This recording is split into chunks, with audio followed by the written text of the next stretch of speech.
আমি এখন রাধারমণের ইন্টারভিউ নেব। এবার ইন্টারভিউ আর ফিউ যাই হোক। রাধারমণ তুমি কি করছো? কাম কাজ। ওকে রাধারমণ, ডাক শোনো। আমি তোমার ডাকছি, ডাক শোনো। ওরা কি শোনো? শোনো তুমি ওইভাবে কি ডাক শোনো রাধারমণ?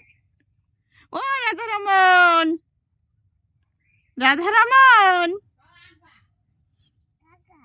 ও ডাক শোনাছো? কি করছো তুমি? কাম কাজ। তো কি রান্না করছো? দেখাও তো সবাইকে, বন্ধুদের দেখাও। সবাই তোমার ভিডিও দেখতে পছন্দ করে। ও রাধারমণ, ক্যামেরার দিকে তাকা, একটু টাটা দাও, দাও। বলো আমি ছোট ব্লগার, টাটা।